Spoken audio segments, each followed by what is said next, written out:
سلامتی کے لیے، اپنی اپنی دعاؤں کی قبولیت کے لیے، اور جو بھی حاجات لے کے آپ آئے ہیں وہ تمام کی مستجابی کے لیے جلد از جلد کربلا معلیٰ جانے کے لیے بآواز بلند تر صلوات۔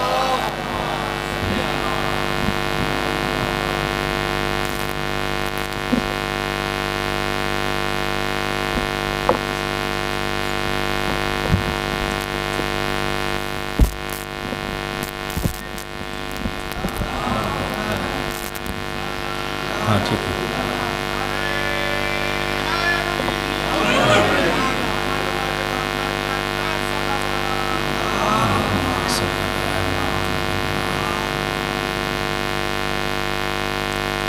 اپنے جملہ مرحومین و مرحومات، خصوصاً بانیان مجلس قبلہ سید اختر نقی نقوی صاحب، قبلہ آصف گردیزی صاحب، قبلہ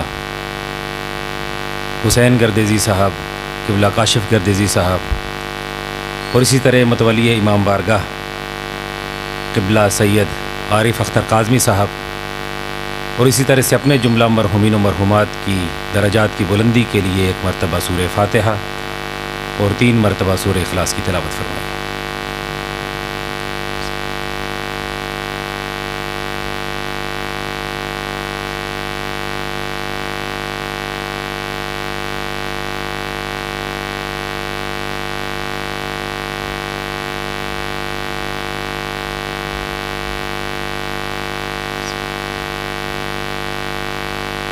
اپنے مقدس قلوب کو ولائے اہل بیت کی خوشبو سے معطر و معمر کرتے ہوئے ایک مرتبہ مل کر دل جمی سے بآواز بلند صلوات پڑھیں۔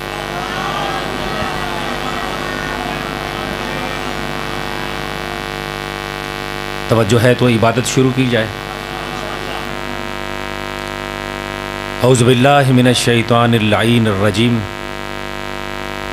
بسم اللہ الرحمن الرحیم، الحمد للہ رب العالمین، ثم الصلاۃ والسلام علی صاحب التاج والمعراج والبراق والعلم، دافع البلاء والوباء والقحط والمرض والعلم، اسمہ مکتوب مشفوع منقوش فی اللوح والقلم، جسمہ مقدس مطہر منور فی البیت والحرم، نبی الحرمین امام القبلتین وسیلتنا فی الدارین جد الحسن والحسین مولانا ابی القاسم محمد سلام۔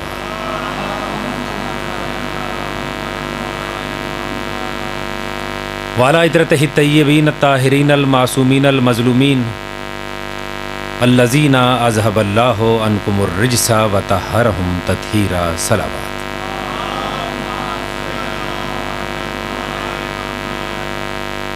اما بعد، قال اللہ تبارک و تعالی فی کلامہ المجید و خطابہ الحمید و قولہ الحق، بسم اللہ الرحمن الرحیم، انما ولیکم اللہ ورسولہ والذین آمنوا الذین یقیمون الصلاۃ ویؤتون الزکاۃ وہم راکعون۔ مل کر دل جمی سے بآواز بلند صلوات پڑھیں۔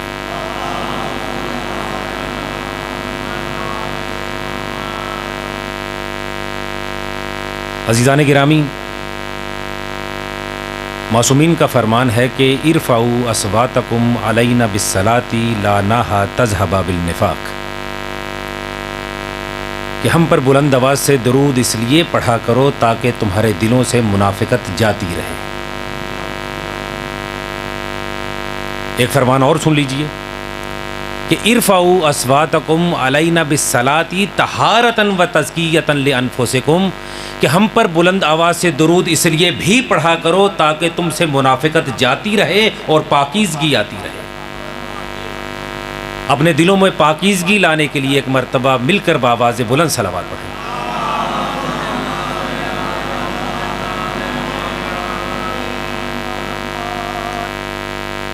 عزیزان گرامی، یاد رکھیے کہ اللہ رب العزت قرآن مجید فرقان حمید کی سورہ مائدہ کی 55ویں آیت میں ارشاد فرما رہا ہے، ترجمہ آپ کے اذہان عالی میں ہے۔ اس آیت میں اللہ نے 3 ولایتوں کو پیش کیا ہے۔ پہلی اللہ کی ولایت، دوسری رسول اللہ کی ولایت، تیسری امیر المومنین علی علیہ السلام کی ولایت۔ یعنی ایسا نہیں ہے کہ اللہ کے پاس جو ولایت ہے وہ اور ہے، جو رسول اللہ کے پاس ولایت ہے وہ اور ہے، اور جو میرے مولا علی کے پاس ولایت ہے وہ اور ہے۔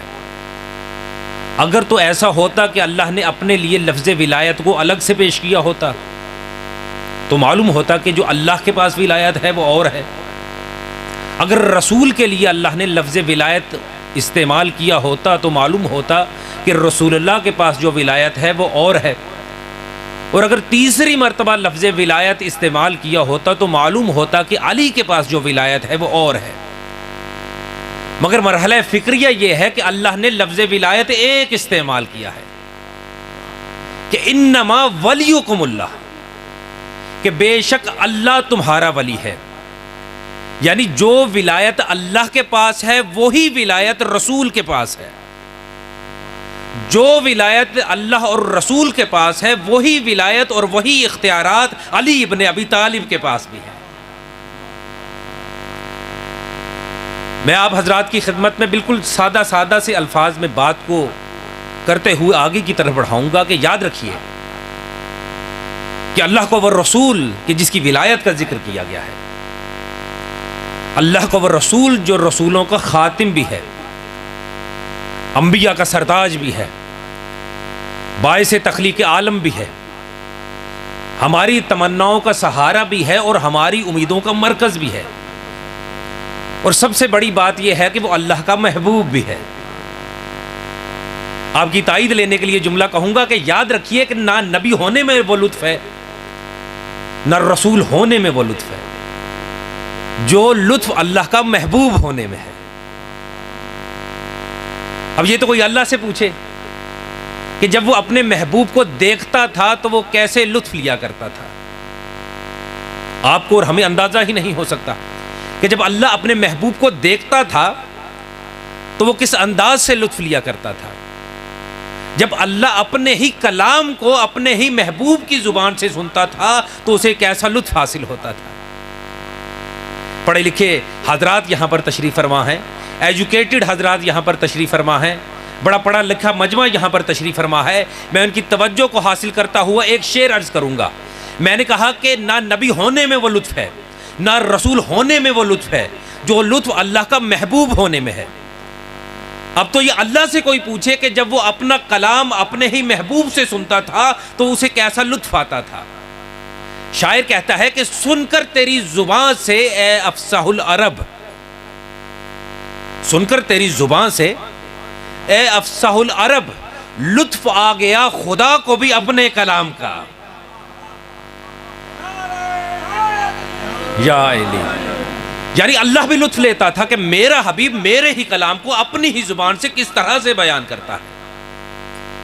اور آپ جانتے ہیں کہ جب کوئی عاشق، جب کوئی محبت کرنے والا اپنے محبوب کے سامنے ہوتا ہے تو اس کی کوشش ہوتی ہے کہ میرا محبوب مجھ سے کوئی شے مانگے، میرا محبوب مجھ سے کوئی شے طلب کرے تاکہ میں اس کی مانگ کو پورا کروں، تاکہ میں اس کی طلب کو پورا کروں۔ اب اللہ ہے محب، محبوب ہے محمد، اب اللہ کا بھی دل تو یہ چاہتا تھا نا کہ میرا محبوب مجھ سے کوئی شے مانگے، میرا محبوب مجھ سے کوئی شے طلب کرے تاکہ میں اپنی محبوب کی مانگ کو پورا کروں، تاکہ میں اپنے محبوب کے طلب کو پورا کروں۔ تو اللہ نے کہا میرا حبیب مجھ سے کوئی شے مانگ، تو محبوب نے کہا میں نہیں مانگتا۔ اللہ نے کہا میرا حبیب مانگ لے، میں محب ہوں، تو محبوب ہے، میرا دل چاہتا ہے کہ تو مجھ سے کوئی شے مانگے تاکہ میں تیری طلب کو پورا کروں، تاکہ میں تیری مانگ کو پورا کروں۔ مگر محبوب کو یہ ناز تھا کہ وہ محبوب ہی کیا ہوا کہ جس کی ہر طلب مانگ سے پوری ہو جائے۔ اب محب ہے اللہ، محبوب ہے محمد۔ اللہ نے کہا میرا حبیب ایک دفعہ مانگ کے دیکھ، لیکن محبوب نے کہا میں نہیں مانگتا۔ کہا کیوں نہیں مانگتا؟ کہا اس لیے نہیں مانگتا کہ مانگنے والوں کا حشر میرے سامنے ہے۔ کہا کیسے؟ کہا موسیٰ طور پر دیدار مانگنے کے لیے گئے، جھڑکیاں سنی کہ خاموش ہو گئے، وہیں پر بے ہوش ہو گئے۔ حضرت عیسیٰ نے مانگ لیا کہ بار الہ تیرا دیدار چاہتا ہوں، کہ وہیں چوتھے آسمان پر روک لیے گئے۔ سلیمان نے مانگ لیا رب حبل الملک، بار الہ مجھے اتنا بڑا ملک عطا کر دے۔ اب جانتے ہیں مانگا ملک، ملی چھوٹی سی انگوٹھی، انگوٹھی پہن لی، سلیمان مالک الملک، انگوٹھی اتار دی، اب ہاتھ پر ہاتھ رکھے ہوئے بیٹھے ہیں۔ انگوٹھی پہن لی، ہوا پر حکومت، فضا پر حکومت، جنوں پر حکومت، انسانوں پر حکومت، فرشتوں پر حکومت۔ اب انگوٹھی اتار دی تو آرام سے بیٹھے ہیں۔ اللہ کا حبیب سلیمان کی آنکھوں میں آنکھیں ڈال کر پکار اٹھا کہ سلیمان، انگوٹھیاں لے لے کر حکومت کرنا اور بات ہے، اور انگوٹھی زکوٰۃ میں دے کر ولایت کی دھوم مچا دینا یہ صرف علی کا کام ہے۔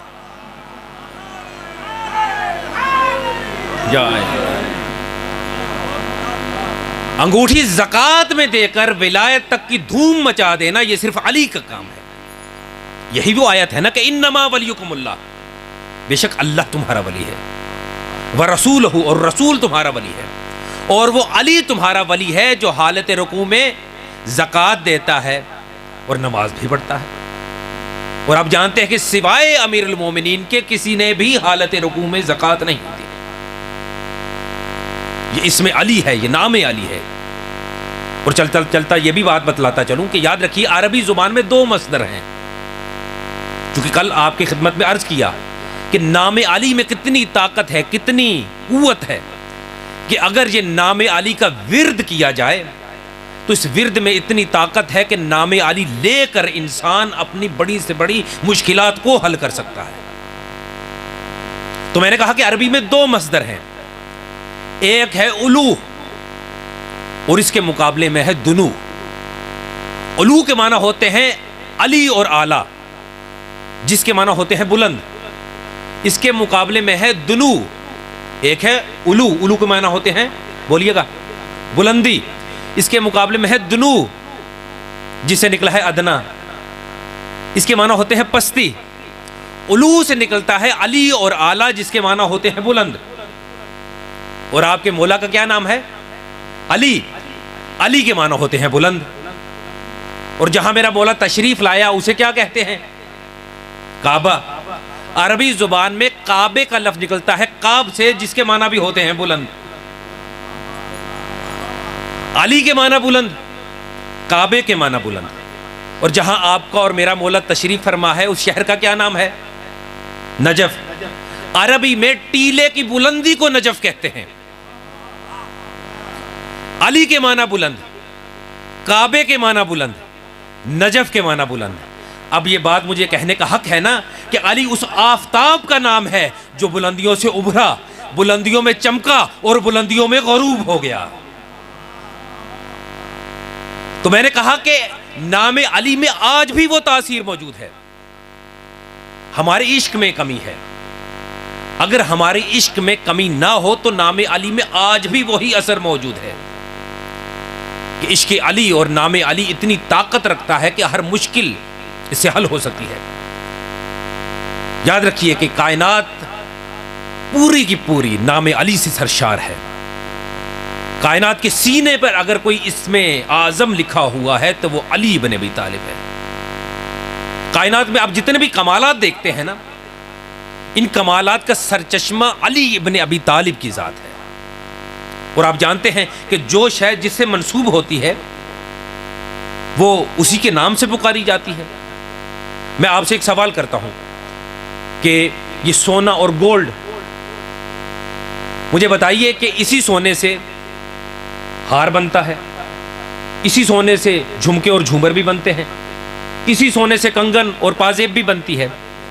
جب آپ سونے کے ہار کو، سونے کے کنگن کو، سونے کی پازیب کو دیکھتے ہیں تو کیا آپ یہ کہتے ہیں کہ یہ ہار ہے، یہ جھمکے ہیں، یہ جھومر ہے، یہ کنگن ہے؟ آپ ایسا تو نہیں نہ کہتے۔ جب بھی آپ تعارف کروائیں گے تو آپ کہیں گے کہ یہ ہار نہیں ہے، یہ سونے کا ہار ہے، یہ انگوٹھی نہیں بلکہ یہ سونے کی انگوٹھی ہے۔ آپ کہیں گے کہ صاحب کیا ہم ہار نہیں کہہ سکتے؟ کیا ہم صرف انگوٹھی نہیں کہہ سکتے؟ تو قبلہ قاضوی صاحب کہیں گے کہ اگر صرف ہار کہہ دیا جائے گا تو ہر شخص یہی سمجھے گا کہ شاید اس کی قیمت 2-3 ہزار روپیہ ہے۔ لیکن اگر سونے کا ہار کہہ دیا جائے گا تو معلوم ہوگا کہ اس کی قیمت 2-3 ہزار روپیہ نہیں بلکہ اس کی قیمت لاکھوں روپیہ ہے. تو معلوم ہوا کہ جہاں جہاں جز پایا جائے گا وہاں وہاں کل بھی پایا جائے گا. سونا نہیں ہوگا تو سونے کا زیور نہیں بن پائے گا. مٹی نہیں ہوگی تو مٹی کا برتن نہیں بن پائے گا. کانچ نہیں ہوگا تو کانچ کا برتن نہیں بن پائے گا. جہاں پر کوئی شے موجود ہو وہاں پر اس کا وجود بھی پایا جائے گا. مٹی ہوگی تو مٹی کا برتن ہوگا. کانچ ہوگا تو کانچ کا برتن ہوگا. سونا ہوگا تو سونے کا زیور بنے گا. اسی طرح نام علی ہوگا تو کائنات بن پائے گی.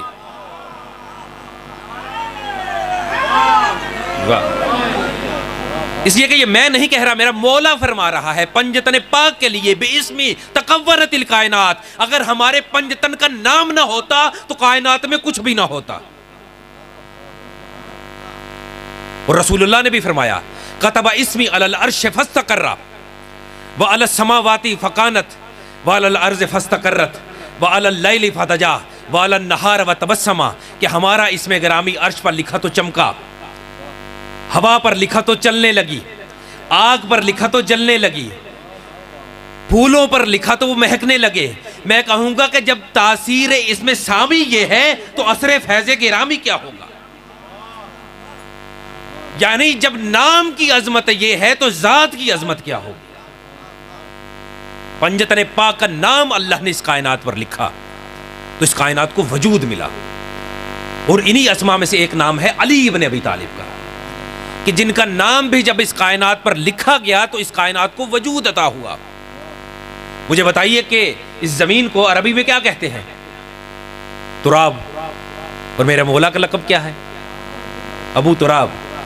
یعنی زمین کی عظمت نام علی سے ہے، فلک کی گردش نام علی سے ہے، ستارے کے اندر جو چمک ہے وہ علی کے نور کی پیشانی کی وجہ سے ہے.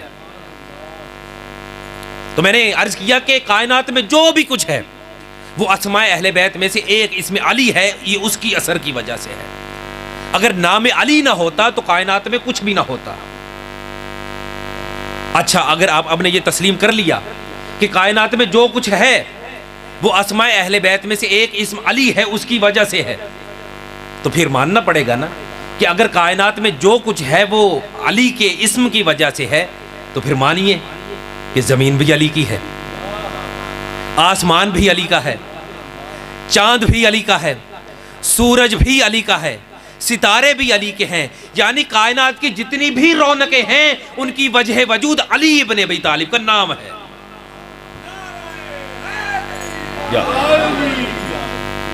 لہٰذا اگر کوئی علی کی ولایت رکھتا ہوگا وہی زمین پر چلنے کا حقدار ہے، وہی سورج سے روشنی لینے کا حقدار ہے، وہی چاندنی کی چاندنی سے فائدہ اٹھانے کا حقدار ہے. کائنات میں جتنی بھی نعمتیں ہیں ان کو استعمال کرنے کا حقدار وہی ہے جو علی کی ولایت رکھتا ہوگا. اللہ اکبر یا رسول اللہ یا اللہم صلی علی محمد. آپ جیتے رہیے، سلامت رہیے. یاد رکھیں کہ میں نے کہا کہ کائنات میں جو کچھ بھی ہے، جتنی بھی نعمتیں ہیں، ان کو استعمال کرنے کا اور ان سے فائدہ اٹھانے کا حقدار صرف وہی ہے جو ولایت علی ابن ابی طالب رکھتا ہے. چونکہ پڑھے لکھے حضرات یہاں بیٹھے ہیں، وہ کہیں گے کہ صاحب ہم تو دیکھتے ہیں بہت سے افراد ایسے ہیں جو ولایت علی ابن ابی طالب نہیں رکھتے. وہ سورج کی روشنی سے بھی فائدہ اٹھاتے ہیں، وہ چاند کے نور سے بھی فائدہ اٹھاتے ہیں، وہ سورج کی روشنی سے بھی فائدہ اٹھاتے ہیں، جتنی بھی اللہ کی نعمتیں ہیں ان سب سے فائدہ اٹھاتے ہیں. اور آپ نے کہا کہ ان چیزوں سے فائدہ اٹھانے کا حقدار وہی ہے جو ولایت علی رکھتا ہے. لہٰذا یہ جو علی کی ولایت نہیں رکھتے، ان چیزوں سے فائدہ اٹھا رہے ہیں، ان کے بارے میں آپ کا کیا خیال ہے؟ تو یاد رکھیے اہل بیت فرماتے ہیں جو ہماری ولایت نہیں رکھتا اور کائنات کی چیزوں سے اور نعمتوں سے فائدہ اٹھاتا ہے، قیامت کے دن جب اللہ کی بارگاہ میں جائے گا تو وہ غاصب ہونے کی حیثیت سے جائے گا.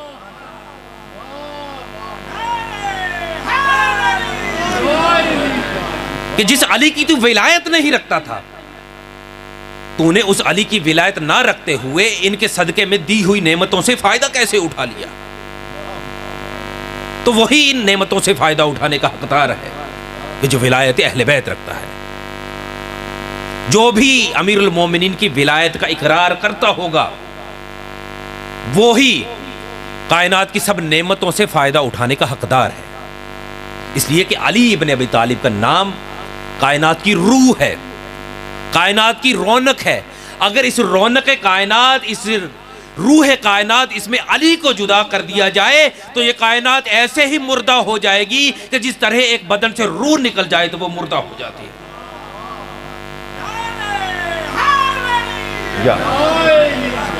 اچھا، اب اس مقام پر ہمیں ایک حدیث بھی ملتی ہے جسے حدیث قرب نوافل کہا جاتا ہے کہ انہو لیتقرب الی بالنافلۃ، کہ جب ایک بندہ اللہ کے قریب قرب نوافل کے ذریعے سے، نیک اعمال کے ذریعے سے نوافل ادا کر کے اللہ کے قریب ہوتا ہے تو حدیث یہ کہتی ہے کہ اللہ کہتا ہے کہ میں اپنے بندے کی کانوں کے اندر جو آواز آتی ہے اس کی سماعت میں بن جاتا ہوں۔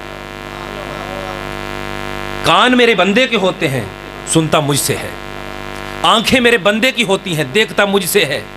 زبان میرے بندے کی ہوتی ہے، بولتا مجھ سے ہے۔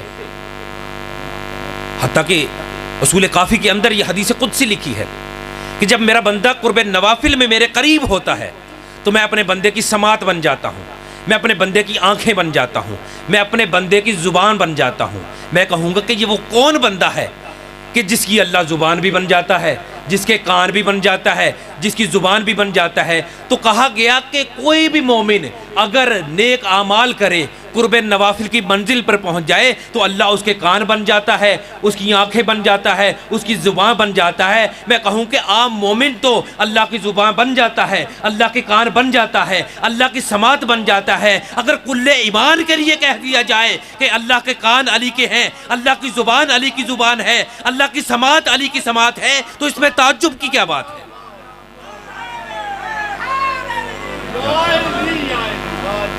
اس لیے کہ اگر عام مومن قرب نوافل کی منزل پر پہنچ کر یہ درجہ حاصل کر سکتا ہے تو علی پھر صاحب ایمان نہیں، کل ایمان ہے۔ پھر ایک اور حدیث میں کہا کہ جب بندہ قرب نوافل کی منزل پر پہنچ جاتا ہے تو اللہ اپنے بندے کی زبان میں اتنی تاثیر پیدا کرتا ہے کہ وہ کن فیکن کی منزل پر فائز ہو جاتا ہے۔ تو جب ایک صاحب ایمان کن فیکن کی منزل پر فائز ہو جائے تو کسی کو تعجب نہیں ہوتا، اور اگر میرا مولا ممبر پر بیٹھ کر کہہ دے کنا بین القاف والنون تو اس میں تعجب کی کیا بات ہے؟ اس لیے کہ جب ایک مومن کن فیکن کی منزل پر فائز ہو سکتا ہے تو کل ایمان کیسے کن فیکن کی منزل پر فائز نہیں ہو سکتا؟ اس میں تعجب کی بات تو نہیں ہے۔ یاد رکھیے کہ اللہ نے علی ابن ابی طالب کو اپنی شان کا مظہر بنا کر بھیجا ہے، اپنی ذات کا مظہر بنا کر بھیجا ہے، اپنی صفات کا مظہر بنا کر بھیجا ہے، اپنے افعال کا مظہر بنا کر بھیجا ہے، اور سب سے بڑی بات یہ ہے کہ اپنی ولایت کا مظہر بنا کر بھیجا ہے۔ اور مل کر یا فرمایا کہ من رعانی فقد رعا الحق، خود رسول اللہ نے بھی فرمایا کہ جس نے علی کو دیکھا اس نے حق کو دیکھا، اور اپنے لیے بھی رسول نے فرمایا کہ جس نے مجھے دیکھا اس نے حق کو دیکھا۔ آپ کہیں گے کہ یہ عجیب مرحلہ فکر ہے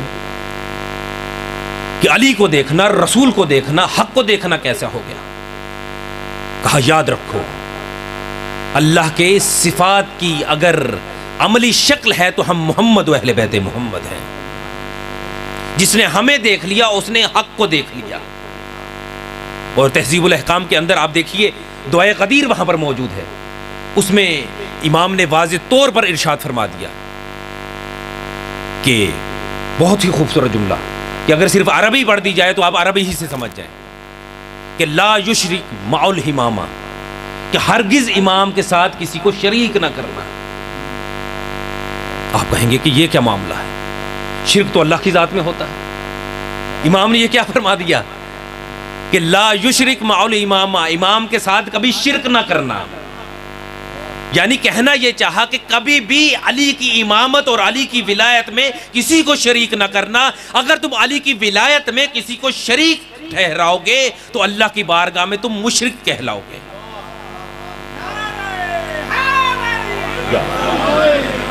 اس لیے کہ یہ میں نہیں کہہ رہا، یہ آیت کہہ رہی ہے. انما ولیکم اللہ، اللہ کے پاس ولایت ہے، رسول کے پاس ولایت ہے، علی کے پاس ولایت ہے، اور کسی کو تو اللہ نے ولایت نہیں دی. گویا کہ جو علی کی ولایت میں خود کو شریک کرے گا، اس کا مطلب ہے وہ اللہ کی ذات میں خود کو شریک کر رہا ہے. اس لیے کہ ولایت تو اللہ کے پاس ہے. اللہ نے اپنی ولایت میں رسول کو شریک کیا ہے، اپنی ولایت میں علی کو شریک کیا ہے. لہٰذا کوئی بشر اگر علی کی ولایت میں اپنے آپ کو شریک کرے گا یا کسی دوسرے کو شریک کرے گا، اس کا مطلب ہے وہ علی کی ولایت میں بھی کسی کو شریک کر رہا ہے، رسول کی ولایت میں بھی کسی کو شریک کر رہا ہے، اور اللہ کی ولایت میں بھی کسی کو شریک کر رہا ہے. آپ کو اگر تعجب ہو تو تعجب کو اور بڑھاتا چلو. آپ کہیں گے کہ علی کی ولایت اللہ کی ولایت کیسے ہو گئی؟ میں کہوں گا امیر المومنین کی زیارت نامہ پڑھیے. آپ اگر تصدیق چاہیے تو جو ابھی افراد اور جو زائرین نجف تشریف لے گئے ہیں ان سے کہیے گا تصدیق کے طور پر امام صادق کی امیر المومنین کی شان میں جو زیارت ہے اس میں پڑھیے کہ کیا لکھا ہوا ہے. السلام علیکہ یا امیر المومنین ان ھذا الحرم حرم اللہ، کہ یا امیر المومنین آپ کا حرم اللہ کا حرم ہے. اللہ اکبر. ان ھذا الحرم حرم کا، یعنی اللہ کا جو حرم ہے وہ امیر المومنین کا حرم ہے. کیا مطلب؟ یعنی جس طرح اللہ کی ولایت علی کی ولایت ہے، جس طرح علی کی ولایت اللہ کی ولایت ہے، جس طرح علی کا حرم اللہ کا حرم ہے، اسی طرح علی کی ولایت میں کسی کو شریک کرنا اللہ کی ولایت میں شریک کرنے کے برابر ہے. اہل بیت کی ولایت میں کسی کو شریک کرنا اللہ کی ولایت میں شرک کرنا ہے. رسول اللہ کی یہ مستند ترین حدیث ہے. ایسا نہیں کہ کوئی شخص یہ کہہ دے کہ صاحب یہ ضعیف حدیث ہے، نہیں، یہ صحیح حدیث ہے، جسے بہار الانوار کے اندر علامہ مجلسی نے بھی لکھا، انوار نعمانیہ نے بھی لکھا، اور دوسری کتابوں کے اندر یہ حدیث نقل ہے. 2 گواہ میں نے پیش کر دیے ہیں. جج صاحب بیٹھے ہیں کہ 2 سے زیادہ گواہ تو عدالت بھی نہیں مانگتی. کہ امیر المومنین کے بارے میں رسول اللہ نے حذیفہ یمانی کو بتایا کہ انا من بعد حجت اللہ علیکم علی بن ابی طالب، کہ میرے دنیا سے جانے کے بعد تم پر اللہ کی حجت اگر کوئی ہے تو وہ علی بن ابی طالب.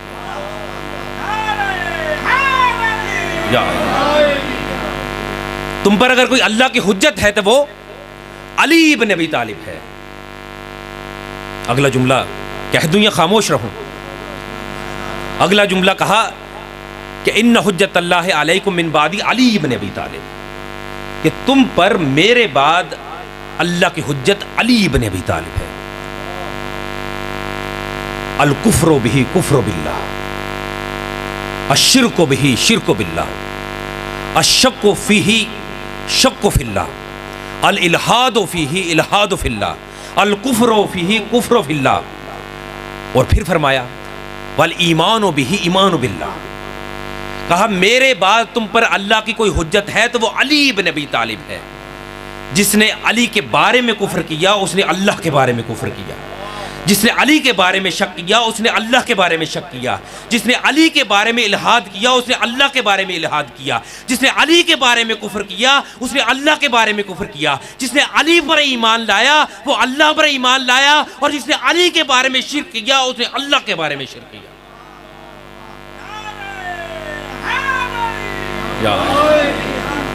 آپ کہیں گے کہ علی کے بارے میں شرک کرنا اللہ کے بارے میں شرک کرنا کیسے ہو گیا؟ اچھا یہ بات بھی بتاتا چلوں کہ عام طور پر 1-2 ممبروں پر جب میں نے یہ حدیث پڑھی تو مجھے کہنے لگے صاحب ایسی حدیثیں مت بیان کیا کریں، لوگوں کا ایمان خراب ہوتا ہے.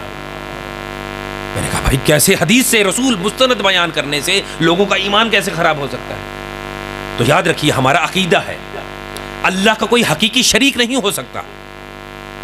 اس لیے کہ اللہ کا شریک ہونے کے لیے کسی کو خدا ہونا پڑے گا، دوسرا کوئی خدا ہے نہیں. ہمارا عقیدہ ہے اللہ واحد ہے، اللہ ایک ہے، اس کا کوئی شریک ہو نہیں سکتا. لیکن اللہ رب العزت نے اپنی ولایت کا مظہر اگر کسی کو بنایا ہے تو وہ اہل بیت علیہم السلام. کہ جن کے بارے میں فرمایا کہ الشرک بہ شرک باللہ، کہ جن کے بارے میں اگر کسی نے شرک کیا یعنی ان کی ولایت میں کسی کو شریک کیا، گویا کہ اس نے اللہ کی ولایت میں شرک کیا۔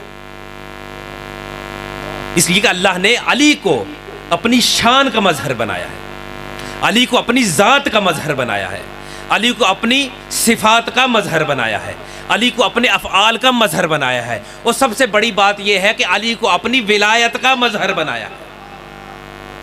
وہ اللہ سمجھانا یہ چاہتا ہے کہ جس نے علی کی ذات میں کسی کو شریک کیا اس نے علی کے بارے میں شرک کیا، جس نے علی کی صفات میں کسی کو شریک کیا گویا کہ اس نے علی کی صفات میں شرک کیا۔ اس لیے کہ رسول اللہ نے ہی تو فرمایا ہے نا کہ اگر کوئی امیر المومنین کہلوانے کا حقدار ہے تو وہ صرف علی ابن ابی طالب ہے۔ گویا علی کی صفات میں اگر کوئی کسی کو شریک ٹھہراتا ہوا نظر آئے تو وہ سمجھیے کہ وہ مشرک فی الامامت بھی ہے اور مشرک فی توحید بھی ہے۔ اسی طرح اگر کسی نے علی کے افعال میں کسی کو شریک کیا تو گویا کہ اس نے علی کے افعال میں کسی کو شریک ٹھہراتے ہوئے شرک کیا۔ اگر کسی نے علی کی ولایت میں کسی کو شریک کیا تو اس کا مطلب ہے کہ وہ مشرک فی الامامت ہے، اور جس نے علی کی ذات میں کسی کو شریک کیا اس نے اللہ کی ذات میں شریک کیا، جس نے علی کی صفات میں کسی کو شریک کیا اس نے اللہ کی صفات میں کسی کو شریک کیا، جس نے علی کے افعال میں کسی کو شریک کیا اس نے اللہ کے افعال میں کسی کو شریک کیا، اور جس نے علی ابن ابی طالب کی ولایت میں کسی کو شریک کیا گویا کہ اس نے اللہ کی ولایت میں کسی کو شریک کیا۔ معلوم ہوا کہ علی ابن ابی طالب کی ولایت کو ماننا موحد ہونے کی نشانی ہے، اور علی کی ولایت میں کسی کو شریک کرنا کافر، مشرک اور ملحد ہونے کی نشانی ہے۔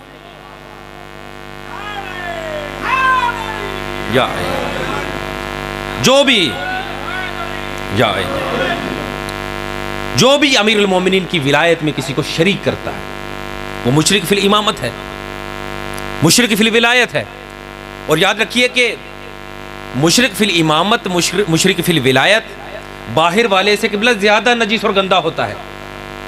باہر والا تو گھر سے باہر نجس ہوتا ہے نا، لیکن مشرک فی الامامت، مشرک فی الولایت کعبے کا طواف کر کے بھی نجس ہوتا ہے، قرآن پڑھ کر بھی نجس ہوتا ہے، اس لیے کہ وہ مشرک فی الامامت اور مشرک فی الولایت ہوتا ہے۔ اس لیے اہل بیت نے فرمایا لا نبغی ان ابدلہ، ہرگز ہماری ولایت میں کسی کو شریک نہ کرنا۔ لہٰذا اگر کوئی کسی کو امیر المومنین کی ولایت میں شریک کرتا ہوا نظر آئے، کسی کو رسول کا وصی اور ولی لکھتا نظر آئے، سمجھیے کہ وہ مشرک فی الامامت اور مشرک فی الولایت ہے۔ اور فرمایا کہ جو بھی مشرک فی الامامت ہوگا، مشرک فی الولایت ہوگا، چاہے وہ لاکھ نمازیں پڑھتا رہے، لاکھ روزے رکھتا رہے، قیامت کے دن اس کی نمازیں، اس کے روزے اس کے منہ پر مار دیے جائیں گے۔ قرآن کی آیت ہے نا کہ لا یشرک بعبادت ربہ احد، کہ اللہ کی عبادت میں کسی کو بھی شریک نہ کرو۔ یہاں پر اہل بیت تفسیر صافی کے اندر ارشاد فرماتے ہیں اس آیت کے ذیل میں کہ من اشرکا فی ولایت امیر المومنین فہو مشرک، جو علی کی ولایت میں کسی کو شریک ٹھہراتا ہے وہ مشرک ہے۔ معلوم ہوا کہ دو طرح کے مشرک ہیں، ایک داخلی مشرک ہوتا ہے، ایک خارجی مشرک ہوتا ہے۔ جو خارجی مشرک ہوتا ہے اسے کافر کہا جاتا ہے، اور جو داخلی مشرک ہوتا ہے اسے منافق کہا جاتا ہے۔ اور یہ قرآن کا فیصلہ ہے کہ جو خارجی مشرک ہے وہ جہنم کے پہلے درجے میں ڈالا جائے گا، دلیل سے بات کر رہا ہوں۔ جو کافر ہوگا اسے جہنم میں ڈالا جائے گا، لیکن جو منافق ہے اس کے لیے اللہ نے ارشاد فرمایا، جو کہ داخلی مشرک ہے اس کے لیے ارشاد فرمایا ان المنافقین فی الدرک الاسفل فی النار، کہ منافق کو جہنم کے آخری درجے میں ڈالا جائے گا، اس لیے کہ وہ مشرک فی الامامت ہے، مشرک فی الولایت ہے۔ لہذا اگر کوئی علی کی ولایت میں کسی کو شریک ٹھہراتا ہوا نظر آئے، علی کے فضائل پر منہ بناتا ہوا نظر آئے، حسین کی عزاداری میں الجھنیں پیدا کرتا ہوا نظر آئے، عبادتوں کو عبادتوں سے ٹکراتا نظر آئے، تو سمجھیے کہ وہ مشرک فی الامامت ہے اور مشرک فی الولایت ہے، اور جو مشرک فی الامامت ہوتا ہے، مشرک فی الولایت ہوتا ہے، وہ مومن نہیں ہوتا بلکہ وہ منافق ہوتا ہے، اور منافق کے لیے اللہ نے ارشاد فرمایا ہے کہ ان المنافقین فی الدرک الاسفل فی النار، کہ منافق کو جہنم کے سب سے نچلے درجے میں ڈالا جائے گا۔ ایک مرتبہ مل کر باواز بلند صلوات پڑھیں۔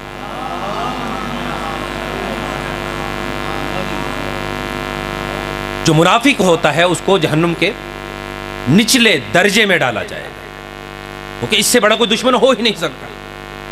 بس ایک چھوٹی سی روایت کو پیش کر کے گفتگو کو تمام کروں گا۔ یاد رکھیے اسی رسول نے ارشاد فرمایا ہے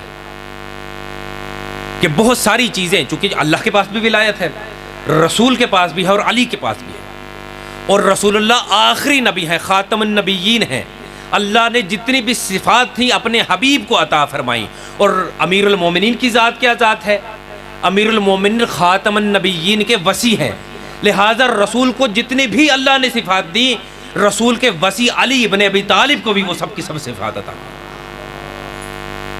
رسول کی یہ معتبر حدیث ہے کہ اللہ رب العزت نے آتانی اللہ خمسا و آتا علی خمسا، اللہ نے مجھے بھی 5 چیزوں سے نوازا اور علی کو بھی 5 چیزوں سے نوازا۔ کون کون سی چیزوں سے نوازا اللہ نے علی کو اور رسول کو؟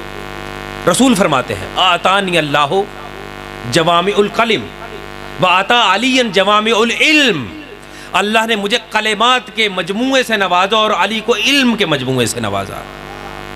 میں بس حدیث کا ترجمہ کروں گا، جلدی سے آگے کی طرف بڑھوں گا۔ آتانی اللہ جوامع الکلم و آتا علی جوامع العلم، اللہ نے مجھے کلمات کے مجموعے سے نوازا، علی کو جوامع العلم علم کے مجموعے سے نوازا۔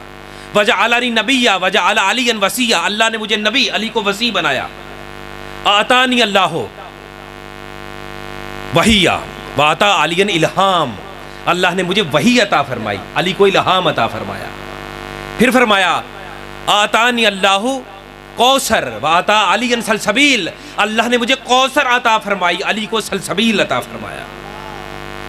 اب جس جملے کے لیے میں نے زحمت دی ہے وہ یہ آخری جملہ ہے، وَأُسْرِيَ بِي إِلَى السَّمَاءِ وَفُتِحَتْ لَهُ أَبْوَابُ السَّمَاءِ حَتَّى رَأَىٰ مَا رَأَيْتُ، رسول فرماتے ہیں کہ جب اللہ نے مجھے آسمانوں پر معراج پر بلایا، جب بلوا لیا تو وَفُتِحَتْ لَهُ أَبْوَابُ السَّمَاءِ، اللہ نے علی کے لیے آسمانوں کے دروازے کھول دیے۔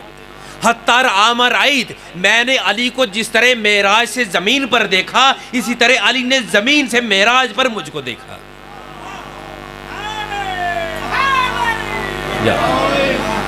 معلوم ہوا کہ امیر المومنین کی ولایت کا اعلان جو ہے وہ غدیر میں قبلہ نہیں ہوا، غدیر میں تو صرف پہنچایا ہے، اعلان جو ہوا ہے وہ معراج پر ہوا ہے۔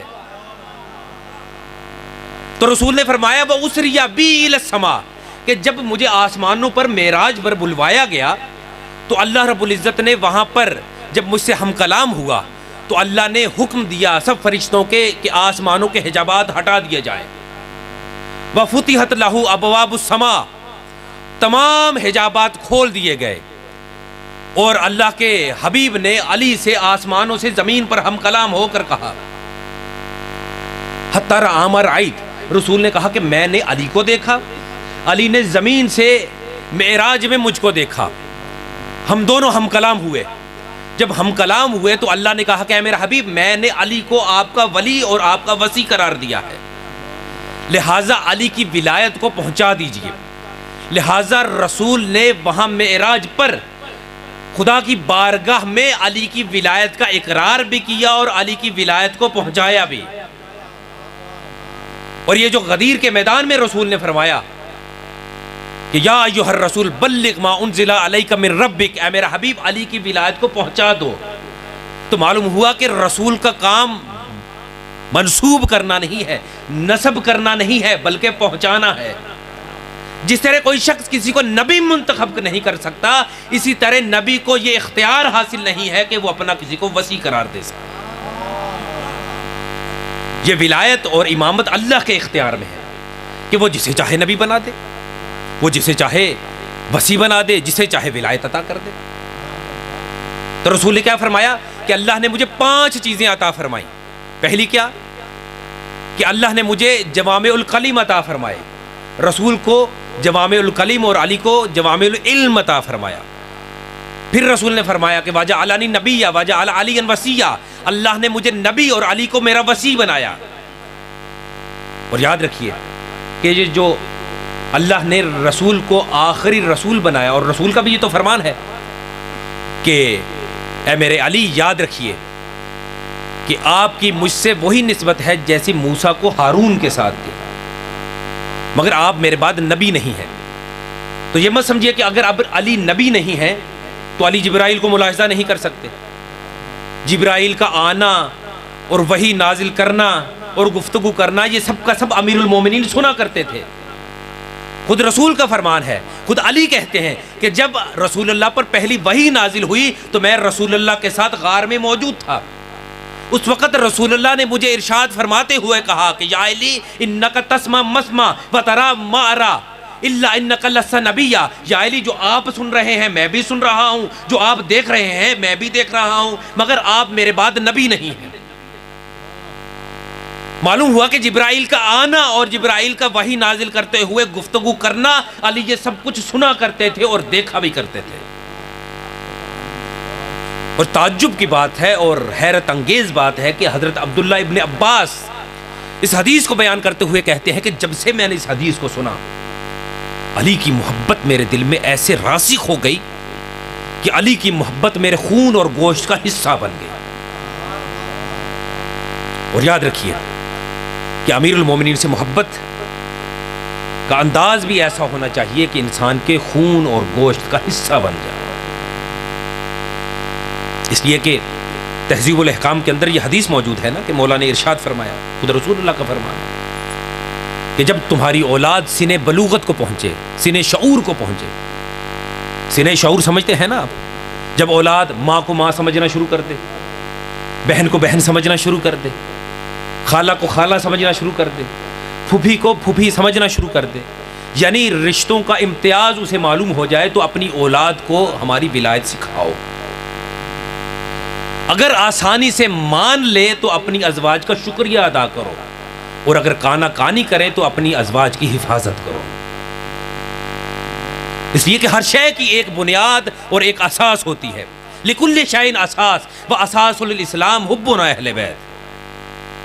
ہر شے کی ایک اساس اور ایک بنیاد ہوتی ہے، اور اسلام کی اساس اہل بیت کی محبت ہے، اہل بیت کی ولایت ہے.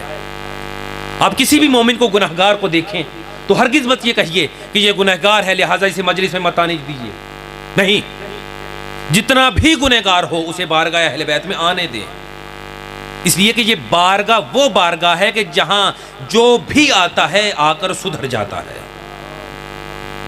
ہدایت یافتہ ہو جاتا ہے. اس لیے کہ لکل شیء اساس، ہر شے کی ایک بنیاد ہوتی ہے، ایک اساس ہوتی ہے، اور اسلام کی اساس اہل بیت کی محبت ہے.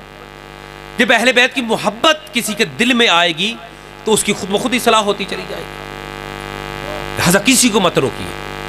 جب آپ کے 8ویں امام کے پاس ایک شاعر آتا تھا نا، تو آ کر کسی نے کہا کہ مولا یہ جو شاعر آپ کے پاس آ کے آپ کی شان میں اشعار کہتا ہے یہ تو بڑا گنہگار ہے، یہ شراب بھی پیتا ہے. امام نے کہا کوئی بات نہیں، اسے ہماری بارگاہ میں آنے دو، جیسے جیسے ہماری بارگاہ میں آئے گا اس کی اصلاح ہوتی چلی جائے گی. اور آپ دیکھیے کہ تاریخ میں بہت سے افراد ایسے گزرے ہیں جو گناہگار تھے، گناہ کرنے والے تھے، لیکن جب بارگاہ اہل بیت میں آئے تو اس انداز سے ان کی اصلاح ہو گئی کہ انہیں اہل بیت نے ولی قرار دے دیا. مجھے بتائیے کہ حر سے بڑا کون گنہگار ہوگا قبلہ؟ مجھے بتائیے کہ امام کے گھوڑے کی لگام میں ہاتھ ڈال کر کس نے جھٹکا دیا؟ حر نے. امام کا راستہ کس نے روکا؟ نہر سے خیمے اکھڑوا دینے کا حکم کس نے دیا؟ حر نے. لیکن جب اہل بیت کی بارگاہ میں آیا تو اہل بیت نے اسے یہ شرف عطا فرمایا کہ جب امام سجاد علیہ السلام کو امام حسین نے شب عاشور بلوایا اپنے پاس تو ارشاد فرمایا کہ بیٹا زین العابدین، جب سب کے سب شہداء شہید ہو جائیں نا تو سب کو ایک گڑھے میں دفن کر دینا، لیکن حر کی لاش کو ایک الگ مقام پر دفن کر دینا، اور جب شہداء پر سلام کرنا تو جمعی سلام کہہ کر یہ کہنا السلام علیک یا اولیاء اللہ، اے اللہ کے ولیو تم پر سلام، لیکن جب حر کی قبر پر جانا تو یہ کہنا السلام علیکہ یا ولی اللہ، اے اللہ کے ولی تجھ پر سلام۔ یعنی ایک رات کا یہ نتیجہ نکلا، ایک دن کی محبت اہل بیت کا نتیجہ یہ اہل بیت نے دے دیا کہ سب کربلا کے شہداء پر آپ جمعی سلام کہتے ہیں، لیکن حر کی قبر پر جا کے الگ سے سلام کہتے ہیں کہ السلام علیکہ یا ولی اللہ، کہ اے اللہ کے ولی تجھ پر سلام ہے۔ اس لیے کہ اہل بیت کی بارگاہ وہ بارگاہ ہے جو ایک شب میں گنہگار کو ولی اللہ بنا دیتی ہے۔ اور یاد رکھیے عزادارو، ہم اور آپ تو بڑی آسانی سے مجلس عزا برپا کر دیتے ہیں نا، لیکن آپ کا چوتھا جو امام تھا نا، انہیں مجلس عزا برپا کرنے کی اجازت نہیں دی جاتی تھی۔ جب میرا چوتھا امام کوفہ و شام کی قید سے واپس آیا نا عزادارو، تو میرا یہ چوتھا امام خود ہی ذاکر ہوتا تھا، خود ہی مرثیہ خوان ہوتا تھا، اور خود ہی رونے والا ہوتا تھا۔ امام سجاد اگر گھر میں ہوتے تب بھی مجلس عزا، اگر گھر سے باہر ہوتے تب بھی مجلس عزا، اگر محراب عبادت میں ہوتے تب بھی مجلس عزا، اگر مسجد میں ہوتے تب بھی مجلس عزا۔ اگر امام کی نظروں کے سامنے کوئی دل خراش منظر آ جاتا تو خدا کی قسم امام وہیں پر گریہ کرنا شروع کر دیتے اور امام کی وہیں پر مجلس عزا شروع ہو جاتی۔ ایک صحابی میرے مولا سے ملنے کے لیے آیا، اس نے دیکھا کہ میرے مولا کے سامنے وضو کے لیے پانی رکھا ہوا ہے اور امام وضو نہیں کر رہے بلکہ امام کی آنکھوں سے آنسو جاری ہیں۔ کہا مولا آپ کو کیا ہوا، آپ تو وضو کرنے کے لیے بیٹھے ہیں۔ کہا جب بھی میں پانی کو دیکھتا ہوں مجھے بابا یاد آ جاتا ہے۔ کہا قتل الحسین بکربلا، میرے بابا کو کربلا کے میدان میں شہید کر دیا گیا۔ ایک صحابی میرے مولا سے کسی دوسرے شہر سے ملنے کے لیے آیا، اس نے کہا کہ میں امام سجاد کا دیدار کرتا چلوں۔ جب امام کی بارگاہ میں پہنچا تو معلوم ہوا کہ امام باغ میں تشریف فرما ہے۔ اس نے سوچا کہ میں مولا کی بارگاہ میں جاتا ہوں، جا کے مولا سے کچھ باتیں کروں گا، مولا کا ذہن تبدیل ہو جائے گا۔ لیکن وہ کہتا ہے میں جیسے ہی باغ میں پہنچا تو میں نے دیکھا کہ باغ کے اندر ایک چھوٹی سی ندی تھی اور اس میں پانی بہہ رہا تھا، اور امام ندی کے کنارے بیٹھ کر آنکھوں سے آنسو بہا رہے ہیں۔ کہا مولا میں تو آپ سے ملنے کے لیے آیا تھا، میں نے سوچا کہ میں آپ سے ملاقات کر لوں، میں نے سوچا کہ کچھ دیر آپ سے گفتگو کروں گا، مگر مولا آپ یہاں پر بھی آنسو بہا رہے ہیں۔ مولا آخر لوگ تو باغ میں دل بہلانے کے لیے آتے ہیں، آپ یہاں پر بھی رو رہے ہیں۔ کہا کہ اے میرے صحابی میں جب بھی پانی کو دیکھتا ہوں مجھے میرے بابا کربلا کے یاد آ جاتے ہیں۔ عزادارو جب بھی میرا امام بازار سے گزرتا تھا تو میرے مولا کو اپنا بابا یاد آ جاتا تھا۔ مدینے کے اندر جتنے بھی قصاب ہوا کرتے تھے نا، ان کی کوشش ہوتی تھی کہ جب بھی میرے مولا کے مسجد نبوی میں آنے کا وقت ہوتا تھا تو یہ اپنے کشتوں پر پردہ ڈال دیا کرتے تھے کہ کہیں امام سجاد کی نظر نہ پڑ جائے۔ ایک مرتبہ ایسا ہوا کہ ایک قصاب کسی کام میں مصروف تھا، وہ اپنے کشتے پر پردہ ڈالنا بھول گیا، کپڑا ڈالنا بھول گیا۔ جیسے ہی امام سجاد مسجد کی جانب جانے لگے نا، امام کی نظر گوشت پر پڑی تو خدا کی قسم وہیں پر امام کی مجلس عزا شروع ہو گئی۔ امام نے کہا کہ اے قصاب کہاں پر ہے؟ وہ قصاب امام کی خدمت میں حاضر ہوا، ہاتھ جوڑ کر کہنے لگا کہ مولا مجھے معاف کر دیجئے، مجھے معلوم نہیں تھا کہ آپ کے گزرنے کا وقت ہے، میں بھول گیا۔ امام نے کہا میں تجھ سے چند سوال کرنا چاہتا ہوں، مجھے میرے چند سوالوں کا جواب دے۔ کہا مولا پوچھئے۔ کہا کہ جب تم نے اس جانور کو ذبح کیا تھا، کیا ذبح کرنے سے پہلے کیا تم نے اس جانور کو پانی پلایا تھا؟ کہا کہ ہاں مولا، یہ تو آپ کے جد کی سنت ہے کہ جب بھی جانور کو ذبح کرو تو اسے پانی ضرور پلاؤ۔ امام نے جب یہ جملہ سنا تو کربلا کی طرف رخ کر کے کہا کہ بابا ہر ایک شخص جب اپنے جانور کو ذبح کرتا ہے تو پانی پلاتا ہے، لیکن ہائے میرا بابا حسین کہ جسے کربلا کے میدان میں پانی بھی نہ ملا۔ امام نے فرمایا کہ اچھا جب تم اپنے جانور کو ذبح کرتے ہو تو کیا تم خنجر کو تیز کر لیتے ہو؟ کہا کہ ہاں مولا، خنجر کو تیز کرنا بھی آپ کی جد کی سنت ہے، جب بھی ہم جانور کو ذبح کرنے لگتے ہیں تو ہم خنجر کو ضرور تیز کرتے ہیں۔ کہا اچھا مجھے یہ بتلاؤ کہ جب تم جانور کو ذبح کرنے لگتے ہو تو کیا تم دوسرے جانوروں کے سامنے ذبح کرتے ہو؟ یا چھپا کر ذبح کرتے ہو؟ کہا مولا یہ بھی آپ کی جد کی سنت ہے اور آپ کے جد رسول اللہ کا یہ فرمان ہے کہ جب بھی جانور کو ذبح کرو تو دوسرے جانوروں کے سامنے نہ ذبح کرو بلکہ چھپا کر ذبح کرو۔ ایک مرتبہ میرے مولا نے کربلا کی جانب دیکھا، سینے پر ہاتھ مارتے ہوئے ارشاد فرمایا کہ ہائے میرا مظلوم بابا کہ جسے کربلا کے میدان میں اس عالم میں شہید کیا گیا، کہ جب میرا بابا پیاسا تھا اور جس خنجر سے ذبح کیا گیا وہ بھی تیز نہیں تھا اور میری بھوپھی زینب 70 قدم کے فاصلے پر دیکھ رہی تھی۔ عزادارو آخری جملہ کہنے لگا ہوں۔ عزادارو امیر المومنین کا سجدہ لاجواب سجدہ تھا۔ آپ جانتے ہیں کہ میرے مولا کا سر سجدے میں تھا اور زبان پر یہ جملہ تھا سبحان ربی الاعلیٰ و بحمدہ۔ لیکن یاد رکھیے سجدے میں ایک مرتبہ سبحان ربی الاعلیٰ کہنا اور بات ہے، 13 ضربوں میں سبحان ربی الاعلیٰ کہنا یہ حسین کا کام ہے۔ سجدے میں میرے مولا کا سر تھا اور زبان پر ایک ہی جملہ تھا سبحان ربی الاعلیٰ و بحمدہ، سبحان ربی الاعلیٰ و بحمدہ۔ خدا کی قسم دنیا یہ کہتی ہے کہ میرے امام کو ذبح کیا گیا تھا۔ یاد رکھیے کہ ذبح جانتے ہیں کسے کہتے ہیں؟ کاظمی صاحب یہی جملہ رونے کے لیے کافی ہے۔ ذبح کہتے ہیں تیز خنجر سے گلے کو کاٹنے، لیکن کند خنجر سے جو گلا کاٹا جاتا ہے اسے کہتے ہیں ضربے لگانا۔ اور امام حسین کا گلا ذبح کر کے الگ نہیں کیا گیا تھا بلکہ ضربوں سے جدا کیا گیا تھا۔ گویا سجدے میں حسین کا سر تھا اور زبان پر سبحان ربی الاعلیٰ کے جملے تھے اور قاتل ضربے لگاتا ہوا جا رہا تھا۔ خدا کی قسم جب 13 ضربے شمر نے لگا دی نا تو ایک مرتبہ گھبرا گیا۔ امام نے کہا کہ شمر تو کیوں گھبرا گیا؟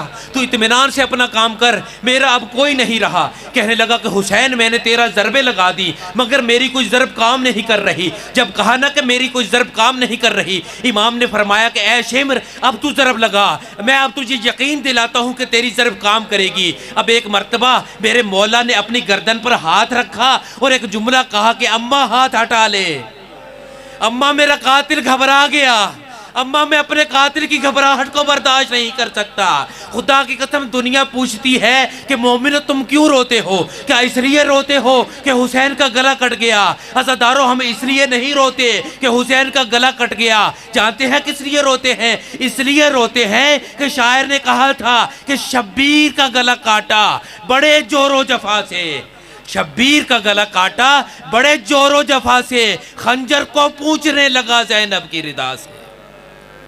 الا لعنت اللہ علیکم وسیعلم الذین ظلموا ای منقلب۔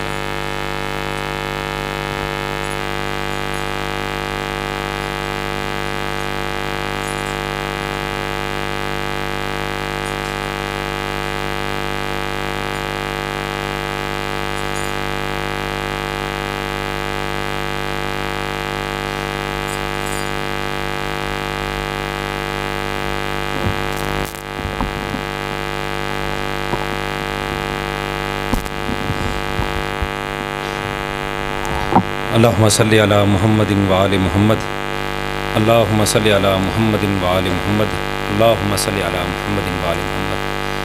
السلام علیکم یا رسول اللہ، السلام علیکم یا نبی اللہ، السلام علیکم یا نجیب اللہ، السلام علیکم یا حبیب اللہ، السلام علیکم ورحمۃ اللہ وبرکاتہ، السلام علیکم یابن رسول اللہ، السلام علیکم یابن امیر المومنین وابن سید الوصیین، السلام علیکم یابن فاطمۃ الزہرا سیدۃ النساء العالمین، السلام علیکم ورحمۃ اللہ وبرکاتہ، السلام علیکم یا غریب الغرباء، السلام علیکم یا معین الضعفاء والفقراء، السلام علیکم یا انیس النفوس ایھا المدفون بارض طوس، السلام علیکم یا ابائک السبع و ابنائک الاربع، السلام علیکم ورحمۃ اللہ وبرکاتہ، السلام علیکم یا صاحب العصر والزمان، السلام